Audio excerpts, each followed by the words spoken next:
तो हेलो दोस्तों, आज हम देखने वाले हैं क्लास 12th के गद्य खंड के फर्स्ट चैप्टर, जो कि चैप्टर का नाम है बातचीत। और बातचीत पाठ के लेखक है बालकृष्ण भट्ट। तो चैप्टर शुरू करने से पहले लेखक का परिचय देख लेते हैं, क्योंकि लेखक का परिचय से डेट ऑफ मतलब उनके जन्म तिथि और उनके माता के नाम, उनके पिता के नाम ऑब्जेक्टिव क्वेश्चन में पूछे जाते हैं, तो इसलिए ये अति महत्वपूर्ण है। आइए देखते हैं उनके परिचय के बारे में। तो बालकृष्ण भट्ट, पाठ के लेखक है बालकृष्ण भट्ट, और उनका जन्म हुआ था 23 जून 1844 को, और इलाहाबाद उत्तर प्रदेश में उनका जन्म हुआ था। और उनके पिता के नाम है बेनी प्रसाद, भट्ट, और उनके पिता पेशे से एक व्यापारी थे, और उनका माता के नाम था पार्वती देवी। और बालकृष्ण भट्ट प्रारंभ में संस्कृत की शिक्षा का अध्ययन किए थे, और उसके बाद 1869 से 1875 तक उन्होंने इसी स्कूल में अध्यापन का कार्य किए थे। और उसके बाद 1888 में प्रयाग के कार्यस्थ पाठशाला इंटर कॉलेज में अध्यापक के पद पर उन्हें नियुक्त किया गया था, किंतु उन्हें अपने उग्र स्वभाव के कारण उन्हें नौकरी से इस्तीफा देना पड़ा, क्योंकि वो बच्चों पे गुस्सा बहुत जल्दी हो जाते थे, इसलिए उन्हें नौकरी छोड़ना पड़ा। और उसके बाद आते हैं उनके रचनात्मक सक्रियता को देखते हैं। उनके भारतेंदु हरिश्चंद्र उनके गुरु थे, इन्हीं से वो प्रेरणा लिए थे। और इन्हीं से प्रेरणा लेकर उन्होंने एक हिंदी नामक मासिक पत्रिका निकाले थे, जिसे उन्होंने 33 वर्षों तक चलाया था। और उसके बाद आ जाता है उनका उपन्यास। उनके उपन्यास ये सब ऑब्जेक्टिव में बहुत सारे पूछे जाते हैं, जैसे कि उनका फर्स्ट उपन्यास है 100 अजान एक सुजान, दूसरा है नूतन ब्रह्मचारी, और तीसरा है रहस्य कथा। और उसके बाद आ जाते हैं उनके निबंध पे। तो उन्होंने 1000 से ज़्यादा निबंध लिखे थे, जिसमें से 100 अति महत्वपूर्ण निबंध है। और उनके निबंधों को तो हमने लेखक परिचय देख लिए हैं, और आइए फिर पढ़ते हैं और फिर इसका मीनिंग समझाएंगे। तो बातचीत पाठ स्टार्ट करते हैं। बातचीत, इसे तो सभी स्वीकार करेंगे कि अनेक प्रकार की शक्तियाँ हैं जो वरदान की भांति ईश्वर ने मुझे दी है, इनमें वाक शक्ति भी एक है। तो लेखक का ये कहना है कि जैसे कि ईश्वर के द्वारा हमारे बहुत सारी शक्तियाँ दी गई है, जैसे कि हम लोग सुन सकते हैं, देख सकते हैं, छू के किसी चीज़ को महसूस कर सकते हैं। तो उसी तरह से एक वाक शक्ति को भी ईश्वर के द्वारा दिया गया है, गिफ्ट में। और उसके बाद यदि मनुष्य की एक और इंद्रियां अपनी शक्ति में अविकल रही और वाक शक्ति मनुष्य में न होती, तो नहीं जानते कि इस गूंगी सृष्टि का क्या हाल होता। सब लोग लुंज पुंज होकर मानो कोने में बैठा दिए गए होते, और कुछ सुख दुख का अनुभव हम अपनी दूसरी इंद्रियों के द्वारा करते। तो इनमें लेखक का कहना है कि मानो अगर हमें वाक शक्ति नहीं होती तो हम क्या करते, हम लुंज पुंज होकर कहीं कोने में बैठे होते, और दूसरी इंद्रियों के द्वारा कुछ कष्ट का अनुभव करते हैं। उसे वाक्य होने के कारण आपस में एक दूसरे से कुछ न कह, और उनमें वाक्य न होने के कारण आपस में एक दूसरे से कुछ कह सुन नहीं सकते। इस वाक शक्ति ने अनेक फायदे में स्पीच, वक्तृता और बातचीत दोनों है, किंतु स्पीच में बातचीत का ढंग निराला होता है। तो इसमें बताया गया है कि स्पीच और बातचीत, तो स्पीच में होता है ना कि जैसे कि हम लोग अपना इंट्रोडक्शन देते हैं, और उसके बाद दर्शक को बोलते हैं कि यहाँ पे बोलने के लिए कि चुने इसके लिए धन्यवाद। तो उसमें कुछ इस टाइप से होता है स्पीच वक्ता, किंतु स्पीच का ढंग निराला है। बातचीत में वक्ता को नाज नखरा जाहिर करने का मौका नहीं दिया जाता है कि वह बड़े अंदाज में गिन गिन कर पाँव रखता हुआ पुलपित पर जा खड़ा हो और नादी पाठ की भांति घड़ियों तक साहबान मजलिस चेयरमैन लेडीज एंड जेंटलमैन की बहुत ही स्तुति करावे और तब किसी वह विस्तृता आरंभ करे। यहाँ कोई मर्म या नोक की चुटकीली बात वक्ता महाशय के मुख से निकली कि ताली ध्वनि से भरा गूंज उठा। जैसे कि वक्ता का स्पीकर का मतलब होता है जो मतलब स्पीच देता है, उसका काम होता है मोटिवेट करना और लोगों को उत्साह पैदा करना और लोगों को मोटिवेट करना उनका काम होता है स्पीकर का। तो वही साधन बातचीत का कुछ ऐसा घरेलू ढंग है कि उसमें करातल ध्वनि का कोई मौका न लोगों के कहे उड़ाने की कोई बात सही रहती है। हम दो आदमी प्रेम पूर्वक संलाप कर रहे हैं। इसमें कहा गया है कि हम दो व्यक्ति मतलब प्रेम पूर्वक संलाप कर रहे होते हैं और इसमें कोई तीसरा व्यक्ति आ जाता है तो या तो हम उसे फालतू समझते हैं, नहीं तो उसे बेवकूफ़ समझ के कुछ मतलब कुछ गलत बातें बता देते हैं। जैसे कि हम लोग मान लीजिए हम अपने प्रेम के मतलब प्रेमिका के बारे में कुछ बात कर रहे हैं, हम लोग दो दोस्त मिलके, तो उसमें कोई तीसरा दोस्त आता है तो फिर उसमें उसे या तो बेवकूफ़ समझ लिया जाता है, नहीं तो उसे कुछ और समझा दिया जाता है। मुस्कुराहट से होठों का केवल फर्क उठाना ही उस हंसी का अंतिम सीमा है। स्पीच का उद्देश्य सुनने वाला मन में जोश और उत्साह पैदा कर देना। घरेलू बातचीत का ढंग उसे स्पीच व सादगी बेकदर धक्के खाती फिरती है। जहाँ आदमी की अपनी ज़िंदगी मज़ेदार बनाने के लिए खाने पीने चलने फिरने आदि की ज़रूरत है, वहाँ बातचीत का भी उसे अत्यंत आवश्यक है। जो कुछ मवाद या धुआं जमा रहता है वह बातचीत के जरिए बनकर बाहर निकल जाता है। चित्त हल्का हो जाता है और स्वच्छ हल्का हो जाता है, आनंद में मग्न हो जाता है। बातचीत का भी एक खास तरह का मज़ा है। जिसे बातचीत करने का लत लग जाती है इसे पीछे खाना पीना भी छोड़ बैठते हैं। इसमें कहा जा रहा है कि बातचीत करने का भी एक अलग ही मज़ा है। जिसे बातचीत करने का लत लग जाता है वो घंटों घंटों तक बातें करते रहते हैं और उन्हें अपना मतलब टाइम बर्बाद करके अपना काम भी गंवाना पसंद करते हैं, लेकिन वो बात छोड़ना पसंद नहीं करते हैं। वो बात करने में बहुत ही माहिर होते हैं। खाना पीना भी छोड़ बैठते हैं। अपना बड़ा खर्च कर देना उन्हें पसंद आता है, पर वे बातचीत का मज़ा नहीं खोना चाहते हैं। रॉबिन्सन क्रूसो का किस्सा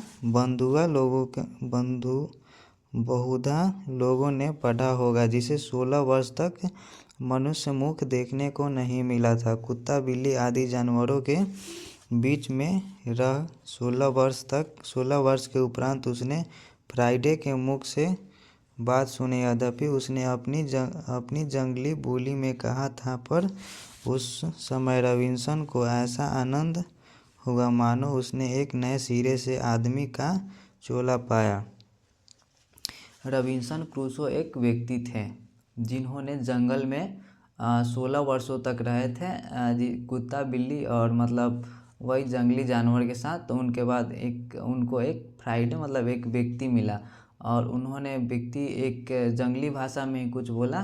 तो उस समय उनको रॉबिन्सन क्रूसो को लगा कि मतलब आदमी भी कुछ अलग बोलते हैं, मतलब मनुष्य का मुंह का भी कुछ और काम होता है, क्योंकि वो तो खाने उन्ने के लिए यूज करते हैं, मतलब खाने उन्ने में यूज करते थे। बातचीत का एक खास तरह का मज़ा है जिसको बातचीत करने फ्राइडेस के मुख से बात सुनी। यद्यपि उसने अपनी जंगली बोली में कहा था। रॉबिन्सन क्रूसो का आनंद मानो उसने सिरे आदमी को चोला पाया, जिसे सिद्ध होता है कि मनुष्य वाक शक्ति में कहा था, लुभा लेने का ताकत है जिसे केवल पत्र व्यवहार है। कभी एक बार भी साक्षात्कार नहीं हुआ। उन्हें अपने प्रेम से बात करने की कितनी लालसा रही है। अपना आभ्यंतरिक भाव दूसरे पर प्रकट करना और उसका आशय आप ग्रहण कर लेना शब्दों के ही द्वारा हो सकता है। सच में जब मनुष्य बोलता नहीं तब तक उसका गुण दोष प्रकट नहीं होता। और इसमें कहा गया है कि जब तक मनुष्य बोलता नहीं तब तक उसका गुण और दोष प्रकट नहीं होता है। बेन जॉनसन का यह कहना है कि बोलने से ही मनुष्य का साक्षात्कार होता है बहुत ही उचित जान पड़ता है। इस बातचीत का सीमा 2 से लेकर वहाँ तक रखी जा सकती है जहाँ तक उनकी जमात, मीटिंग या सभा न समझ ली जाए। एडिसन का मत है कि असल बातचीत सिर्फ 2 व्यक्तियों में ही हो सकता है।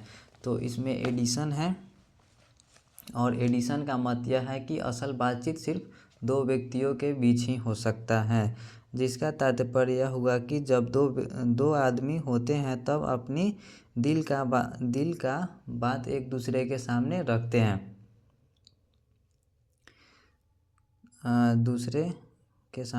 हैं। दूसरे यह कि तीसरे आदमी के आते ही या तो वे अपने बातचीत से निरस्त हो बैठते हैं या उसे निपट मूर्खता अज्ञानी समझने लगते हैं। जैसे कि 2 लोग बातचीत करेंगे तो वही मतलब सही से बातचीत कर पाएंगे। जैसे तीसरे लोग आएंगे तो वो या तो उसे मूर्ख समझ लेगा, नहीं तो उसे अज्ञानी समझ के वो बात को टाल देगा। जैसे गर्म दूध और ठंडे पानी के 2 बर्तन आसपास साट के रखे तो एक का असर दूसरे में पहुंच ही जाता है। गरम दूध और ठंडा पानी, तो गरम दूध और ठंडा पानी रखेंगे तो जो गरम दूध रहेगा वो थोड़ा सा ठंडा हो जाएगा और ठंडा पानी है वो गर्म हो जाएगा। तो इसीलिए मतलब साथ का असर पड़ता है। दूध ठंडा हो जाता है और पानी गर्म हो जाता है। वैसे ही आदमी पास बैठे तो एक का गुप्त असर दूसरे पर पहुंच जाता है, चाहे एक दूसरे को देख भी नहीं तब बोलने को कौन कहे। एक शरीर की विद्युत दूसरे शरीर में प्रवेश करने लगती है। जब पास बैठने का इतना असर होता है तब बातचीत में कितना असर होगा, इसे कौन न स्वीकार करेगा। अरस्तु अब इस बात को 3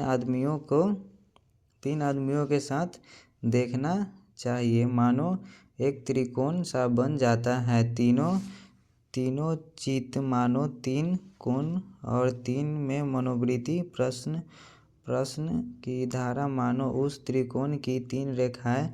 गुपचुप असर तो उन तीनों में परस्पर होता ही है। जो बातचीत 3 में की गई वह मानो अंगूठी में नग से जुड़ी जाती है। उपरांत 4 आदमी हुए तो बेलुकी हो बिल्कुल स्थान नहीं रहता। खुल के बातें न होती। जो कुछ बातचीत की जाएगी वह फॉर्मेलिटी, गौरव और संजीदगी के लक्ष्य सनी हुई होगी। 4 से अधिक की बातचीत तो केवल राम रमैया कहलाएगी। और 4 व्यक्ति से अधिक जब बात करेंगे तो उसे राम रमैया ही कहा जाएगा। उसमें संलाप नहीं कह सकते हैं। इस बातचीत के अनेक भेद हैं। 2 बूढ़ों की बातचीत प्रायः जमाने की शिकायत होती है। जैसे 2 बूढ़े लोग बातचीत करते हैं तो वो अंग्रेज़ के बारे में बातचीत करेंगे या पुराने ज़माने के बारे में बातचीत करेंगे या फिर मतलब फ़ोन के बारे में बातचीत करेंगे। जैसे हम लोग फ़ोन चलाते हैं तो वो लोग कहेंगे कि ये दिन भर फ़ोन ही चलाता है, इस प्रकार से कहेंगे।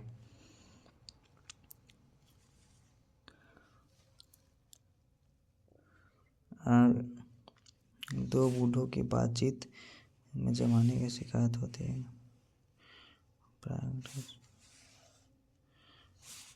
और जिद उनकी बातचीत का मुख्य प्रकरण हो। पढ़े लिखे हुए के लिए शेक्सपियर और पढ़े लिखे हुए के लिए शेक्सपियर, मिल्टन, मिल और स्पेंसर जीव पर चर्चा करेंगे। अपनी लियाकत, नशे से चूर,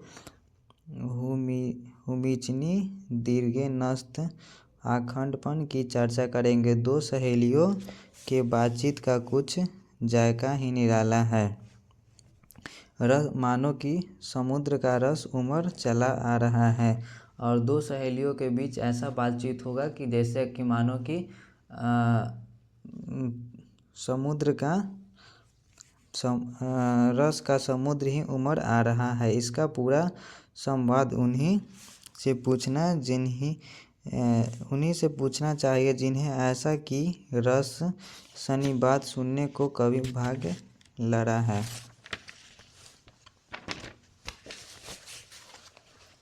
और दो बूढ़ियों की बातचीत का मुख्य प्रकरण बहू बेटी हुई तो अपनी बहू और बेटियों की गिला शिकवा करेंगी।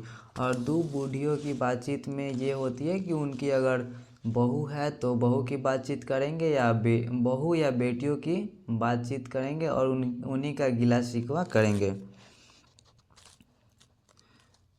रस्म छोड़ देंगे, बैठेंगे कि बात करते करते अंत में खोड़े दांत निकाल लड़ने लगेंगे। लड़कों की बातचीत खिलाड़ी हुए तो अपनी तारीफ करने के बाद कोई सलाह गांठेंगे। और लड़कों की बातचीत में यह है कि अगर लड़का कोई खिलाड़ी है तो पहले वो अपना बड़ाई करेगा, उसके बाद में वो कुछ सलाह देगा कि मतलब कैसे खेल खेलना चाहिए, इस टाइप से करेगा। अपनी तारीफ सलाह गांठेंगे और उनको अपनी शैतानी जाहिर करने का पूरा मौका मिले। स्कूल के लड़कों का बातचीत उद्देश्य अपने उस्ताद की शिकायत या तारीफ या अपने सहपाठियों को किसी के गुण अवगुण का कथापन होता है। पढ़ने में कोई लड़का तेज हुआ तो कभी अपने सामने दूसरे का कुछ नहीं गिनेगा। सुस्त और बोधा हुआ हो तो वो बिल्ली सा स्कूल भर अपना सारा ही गुरु मानेगा। अगर कोई भी लड़का सुस्त और बोधा हुआ है तो वो बिल्ली सा शांत रहेगा और पूरे स्कूल को अपना गुरु ही मानेगा।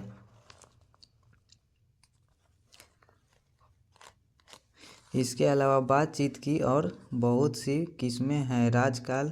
राजकाज की बात, व्यापार संबंधी बातचीत, दो मित्रों में प्रेमालाप और इत्यादि। हमारे देश में अशिक्षित लोगों की बतकही होती है। लड़के वाले की ओर से एक और आदमी बिचवाई, और यहाँ पे लड़की लड़के वाले की ओर से एक अगुआ होते हैं जो कि शादी कराते हैं। गांव देहात में आप लोग सुने होंगे, जो बीच वाले होते हैं जो शादी कराते हैं उससे अगुआ कहते हैं। तो बिचवाई होकर दोनों में विवाह संबंध की कुछ बातचीत करते हैं। उस दिन बिरादरी वालों को जाहिर कर दिया जाता है कि अमुक की लड़की का अमुक के लड़का के साथ विवाह पक्का हो गया है। और रस्म बड़े उत्साह के साथ की जाती है। और चंडू खाने की बातचीत में निराली होती है। निदान बात करने के अनेक प्रकार और ढंग हैं। यूरोप के लोगों में बात करने का हुनर है जिसे आर्ट ऑफ कन्वर्सेशन कहा जाता है। यहाँ तक बढ़ा है कि बात और लेख दोनों इन्हें नहीं पाते। इसकी पूर्ण शोभा काव्यकला प्रवीण विद्यामंडल में है। ऐसे चतुराई से प्रसंग छोड़ते हैं कि जिन्हें सुन के कानों को अत्यंत सुख मिलता है, जिसे सुखद गोष्ठी कहते हैं। सुखद गोष्ठी कहने का मतलब जिसे सुनकर कानों को अत्यंत सुख मिलता है। हृदय गोष्ठी बात की मतलब हृदय गोष्ठी का मतलब है जिसे सुनकर मतलब हृदय को बहुत अच्छा लगता है।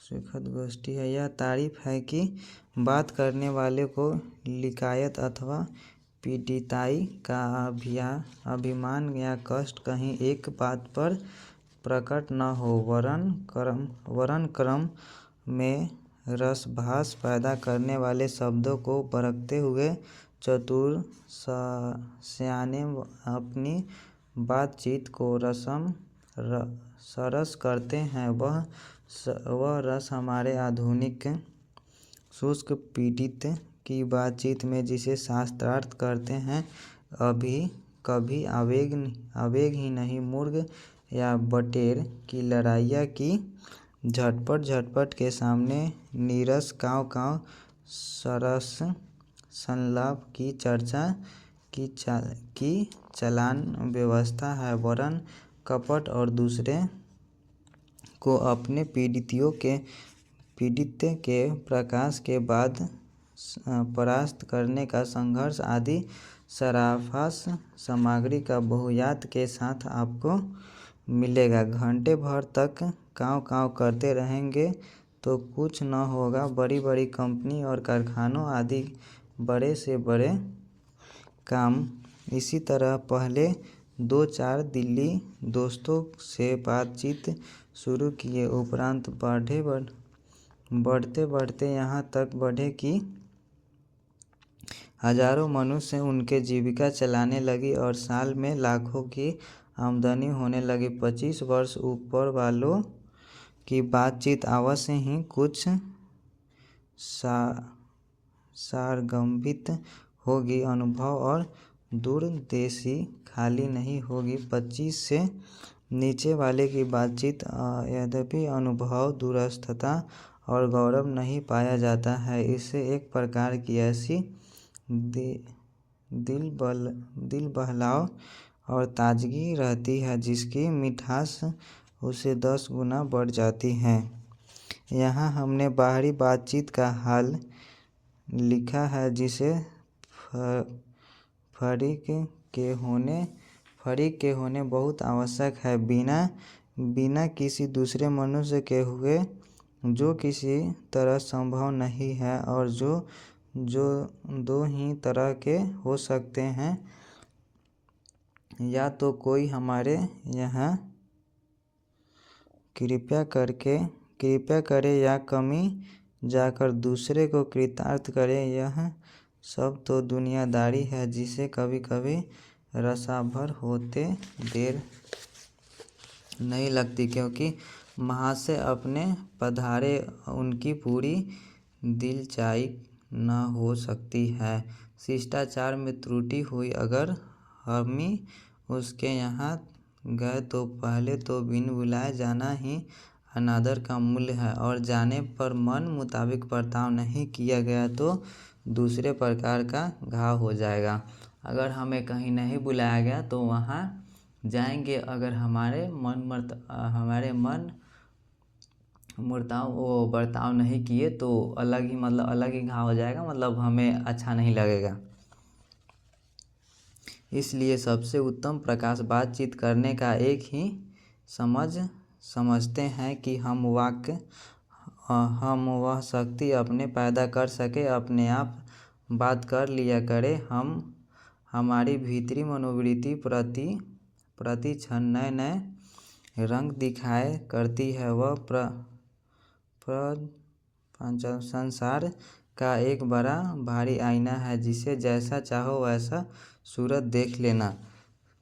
कुछ दुर्घटना बात नहीं है, और जो एक ऐसा चमनिस्तान है जिसे हर किस्म के बल बूते खिले हुए हैं, ऐसे चमनिस्तान की सौर में क्या कम दिल बहलाव है। मित्रों में प्रेम वार्तालाप और इसी 16वीं कला तक भी न पहुंच सका। इसी सौर का ध्यान का मनोयोग या चित्त का एकाग्र करना, जिसका साधन 1 2 3 काम नहीं है। वर्षों से अभ्यास उपरांत यदि थोड़ी सी अपनी मनोवृत्ति स्थिर है तो अवाक हो अपने मन के साथ बातचीत कर सके तो मनो अहो भाग्य एक वाक शक्ति मात्र के दमन से न जाने कितने प्रकाश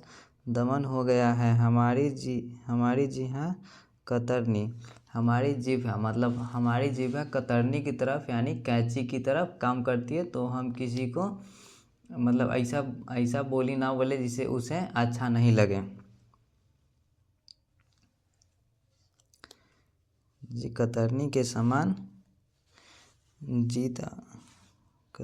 के समान सदा स्वच्छंद चलती रहती है। यदि इसे हमें काबू में कर लिया तो क्रोधित बड़े बड़े आज्ञा शत्रुओं ने बिना प्रयास के जीत अपने वश में कर डाला है। इसलिए अवाक रह कर अपने बातचीत का एक साधन यावत साधनों का मूल्य है। शक्ति परम पूज्य मंदिर है, परमार्थ का एकमात्र सोपान है। तो आज का ये चैप्टर समाप्त हुआ बातचीत, और अगले वीडियो में देखेंगे हम लोग बातचीत चैप्टर का इम्पोर्टेंट ऑब्जेक्टिव क्वेश्चन आंसर। तो जय हिंद, जय भारत।